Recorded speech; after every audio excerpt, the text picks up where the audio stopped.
Hola amigos, como siempre, es un gusto estar con ustedes. Como saben, nuestro México es una mina de riquezas de todo sentido, intangible y no, por lo cual no puede dejarse a un lado su riqueza histórica y cultural en leyendas, mitos e historias, las cuales surgen por algunos hechos reales o históricos o bien por la imaginación colectiva, pero que siguen vigentes hasta nuestro tiempo. Forman parte de nuestro México a través de su historia. Hay leyendas que persisten que nos dan datos históricos, fechas exactas, como una pista de lo que pudo pasar. Si quieren averiguarlo, terminen de ver el video. Les daré algunas de esta en particular. Sin más que agregar, ¡comenzamos! La venganza del encadenado. Sucedió en la calle del Empedradillo, hoy Monte de Piedad.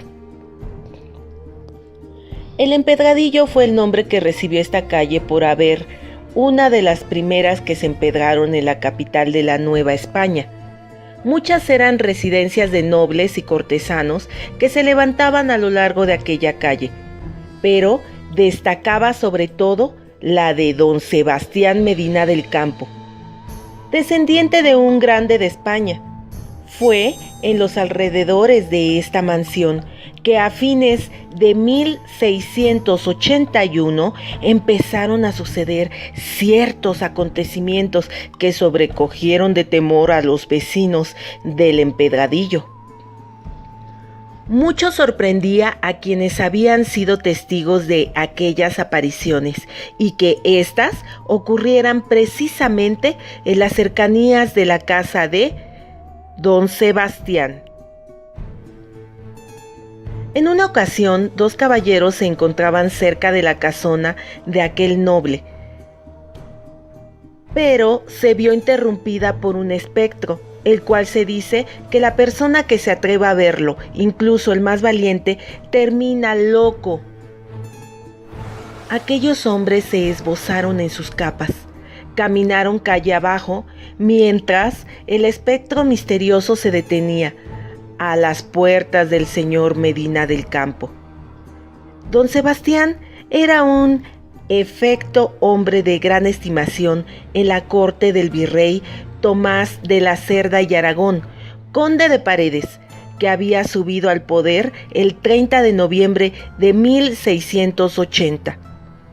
Por esas fechas, don Sebastián le pidió la mano a una hermosa y noble muchacha llamada doña Soledad de Sarmiento y Osorio. Con sumamente agrado recibió don Íñigo de Sarmiento aquella noticia. La dama no se sentía menos halagada, puesto que don Sebastián, además de ser uno de los caballeros más ricos de la colonia, era también muy apuesto, y como le había prometido el virrey, se efectuó un sarao anunciando el compromiso, evento al que concurrió lo más granado de la nobleza virreinal. Fue en esa ocasión también que doña Soledad y don Sebastián se dieron cuenta de que serían muy felices, puesto que se amaban y no solo se casarían por las conveniencias de la corte. Saboreando aquellos momentos pasados al lado de su amada, regresaba más tarde el caballero a su casa del Empedradillo, pero de repente el cochero tuvo el carruaje que detener a las puertas de la mansión, donde un mendigo cerraba el paso. Acto seguido, don Sebastián se dirigió al pordiosero y con gran asombro se dio cuenta de que era su hermano Felipe, pidiéndole limosna. Entonces, don Sebastián y su infinita bondad que lo caracterizaba, insistió hasta que hizo subir a aquel pordiosero a su carruaje, que al fin pudo entrar en la mansión. Felipe había perdido sus propiedades en juegos de apuestas y de puro milagro había podido escapar de las galeras y se conmovió profundamente por la bondad de su hermano, que lo había recibido tan bien. Mientras Felipe saciaba su apetito, don Sebastián le habló de lo feliz que era por su próximo enlace con la señorita de Sarmiento y Osorio. Su hermano le dijo que no quería causarle momentos vergonzosos debido a su aspecto y se negó a ser presentado a otras personas. Pero don Sebastián de ninguna manera se avergonzaba de él y tuvo que aceptar lo que le pedía. Sin embargo, no permitió que se marchara de ahí. Don Felipe se desempeñó muy bien y don Sebastián estaba seguro de que su hermano estaba realmente arrepentido por su azarosa existencia pasada. Lejos estaba de imaginarse que el joven, siendo como era de mala índole, empezaba a maquinar un diabólico plan: tomar el lugar de su hermano. La confianza de don Sebastián le había permitido inspeccionar la casa de lado a lado. Conocía perfectamente el acceso a las bodegas y en una ocasión hizo cierto descubrimiento: una puerta secreta que conducía a una oscura galera abovedada, a cuyos lados se abrían tétricas mazmorras. Don Felipe recorrió aquel corredor hasta llegar a donde terminaba en una puerta condenada. En ese momento, una diabólica sonrisa se dibujó en su rostro y cuando salió de ahí, llevaba ya formulado cierto plan. La boda de don Sebastián se aproximaba, y eso lo tenía distraído y ocupado en otras cosas. Casi no se fijaba en los informes que su hermano le daba de sus negocios, y cierta noche decidió llevar a cabo su maquiavélico plan, y le dio de beber con el pretexto de que había que tratar un asunto muy importante. Don Sebastián accedió, y a poco los dos hermanos se encontraban tomando en abundancia, y don Felipe hacía a su hermano a seguir bebiendo mientras le hablaba de su prometida. Absorto en hablar de su dama, no advertía que su hermano no bebía tanto como él. Así sucedió. Don Sebastián acabó durmiéndose sobre la mesa, y don Felipe se apresuró a levantarlo de ahí. Tan bebido estaba don Sebastián que no se dio cuenta del sitio a que su hermano lo conducía. Don Felipe se abrió la puerta que conducía al subterráneo y dejó caer el cuerpo de su hermano en una de las mazmorras. Procedió luego a encadenarlo y sin que don Sebastián hubiera recobrado el sentido, salió de ahí. Los criados no se dieron cuenta de la desaparición de su amo, pues don Felipe tomó su lugar desde esa noche, ocupando su propia habitación, y ese mismo día fue a conocer a doña Soledad. Los criados obedecieron, y a poco se encontraba el señor de Medina del Campo en compañía de la muchacha. Sin embargo, ella notó algo diferente en su futuro esposo. Su comportamiento ya no era de un educado y galante caballero, sino de alguien vulgar y poco galante. Y eso lo demuestra que el joven le dijo que toda duda se le quitaría cuando la tuviera en sus brazos la noche de bodas. Aquellas palabras ofendieron el pudor de la dama, y ofendida le ordenó la llevara a su casa. Como los criados seguían intrigados por la ausencia de él, que ellos creían, don Felipe, el nuevo amo, les dio una explicación aceptable, argumentando que se aburría en la casa y se había ido a recorrer el mundo. Aquella noche, cuando los criados se hubieran retirado, don Felipe bajó a las mazmorras del subterráneo. Don Sebastián había llegado a un grado de desesperación tal que no le importaba actuar como loco, maldiciendo y jurando venganza ante el regocijo de su malvado hermano. Aún oyendo los gritos de don Sebastián, don Felipe salió de ahí, porque a partir de ese día se dedicó a atormentar despiadadamente a su hermano, llevándole comida para cerdos, burlándose de él y hablándole de doña Soledad. Después, don Sebastián ya no protestaba. Sufría aquellas humillaciones en silencio. Sus ojos brillaban con fulgor extraño al oír todo lo que le decía su hermano, pero ni eso lo hacía pronunciar palabra. Así llegó el día de la boda de don Felipe y doña Soledad. Fue una suntuosa ceremonia. Se ofreció después un banquete en la misma casa del señor de Medina. La joven miraba a su esposo, sintiendo una extraña congoja en el pecho.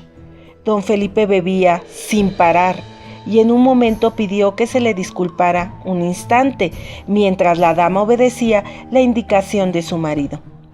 Él se dirigía a la bodega, tambaleándose. Llegó don Felipe a la mazmorra en que su hermano estaba prisionero agonizando, pidiendo un sacerdote para ser confesado, pero sin hacer caso de las súplicas de su hermano, don Felipe dio la vuelta para dejarlo solo de nuevo. La voz de su hermano fue haciéndose más débil hasta que no pudo hablar más y se desplomó sin vida. En ese momento entraba don Felipe al salón del banquete, donde todos se divertían regocijados. Las copas se levantaron y fue cuando sucedió algo espantoso. Las puertas se abrieron violentamente y un hombre barbudo y andrajoso apareció en el umbral. Don Felipe retrocedió asustado, reconociendo en aquel hombre a su hermano. El extraño intruso avanzó hacia don Felipe, señalándolo con un dedo de fuego. Algunas damas se desmayaron, y mientras los caballeros sentían que los cabellos se les erizaban, aquella horrible aparición, lanzando una furiosa mirada a don Felipe, se desvaneció en el aire. El perverso hermano no aceptó responder ninguna de las preguntas que le llovieron a continuación. Aún temblando por el susto, don Felipe llegó a la alcoba donde esperaba doña Soledad. Él acercó su boca a la de ella, pero entonces empezaron a escuchar unos quejidos lastimeros. Doña Soledad volvió de pronto el rostro a sus espaldas y dejó escapar un alarido al ver aquella aparición horrible, gritando maldiciones a don Felipe y jurando venganza.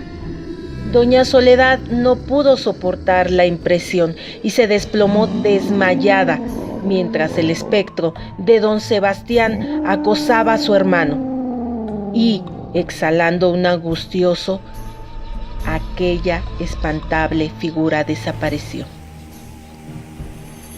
Y a partir de aquel día empezaron las apariciones en la calle del Empedradillo.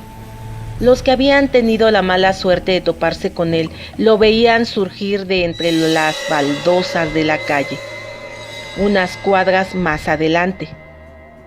Tras de recorrer las cuadras que separaban el lugar en que se aparecía de la casa de don Sebastián, aquel espectro se detenía ante las puertas de la mansión, y todos lo venían viendo traspasar la pesada puerta, al tiempo que lanzaba un pavoroso alarido. Dentro de la casa nadie tenía ya tranquilidad. Doña Soledad rechazaba la compañía de su marido porque siempre que estaban juntos, aquel horrible fantasma se hacía presente. Los sirvientes empezaron a abandonar la casa y llegó el día en que la propia doña Soledad lo hizo también. Don Felipe vio desesperado cómo se quedaba solo y trató de irse también, pero estaba a punto de salir cuando el fantasma se lo impidió. Solo se podría ir cuando fuera al templo de Santo Domingo a pedir la sepultura de su hermano y la absolución de sus pecados. Don Felipe, con tal de irse de ahí, juró a su hermano en falso que iba a cumplir aquella petición.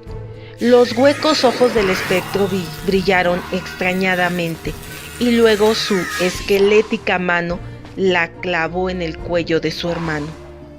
El dolor hizo a don Felipe perder el sentido, mientras la horrenda aparición se alejaba, gimiendo dolorosamente. Los religiosos de Santo Domingo empezaron a intrigarse por aquellas apariciones que ocurrían muy cerca de donde estaba su convento. Entonces, 2 de ellos decidieron esperar esa noche a que el prodigio ocurriese.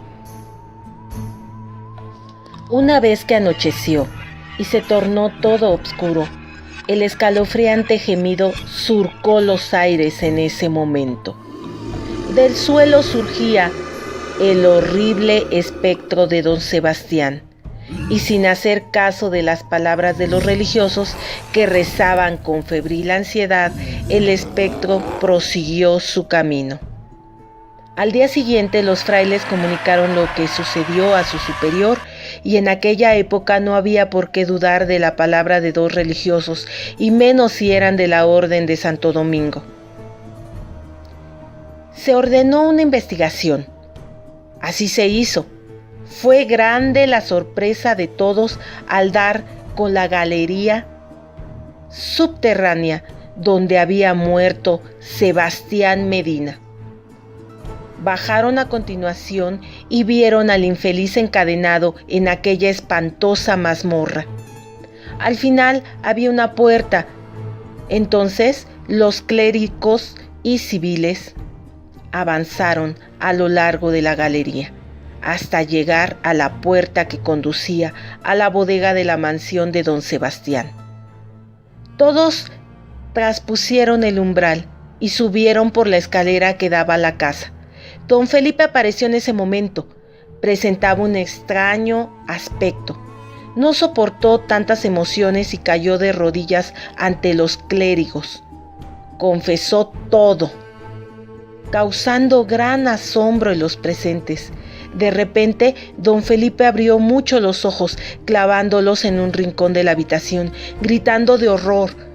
Pero aquellos fueron sus últimas palabras.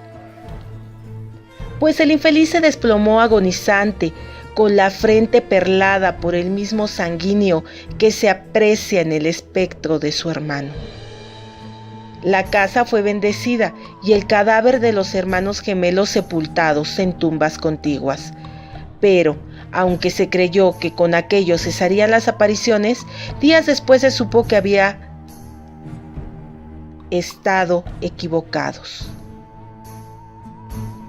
¿Don Felipe o don Sebastián? Uno de ellos debió seguir penando hasta expiar todas sus culpas. Se dieron misas, se rezaron novenarios, y aunque la crónica en que se consigna esta historia es muy precisa para dar datos y fechas, no habla de cuándo cesaron las apariciones. Todo es posible en esta vida, y quizá aún por lo que antes era el empedradillo. Se oigan en ciertas noches las lamentaciones del encadenado. ¿Quién sabe? Bueno amigos, eso es todo. Espero que les haya gustado esta leyenda muy famosa, muy tradicional del Centro Histórico de la Ciudad de México.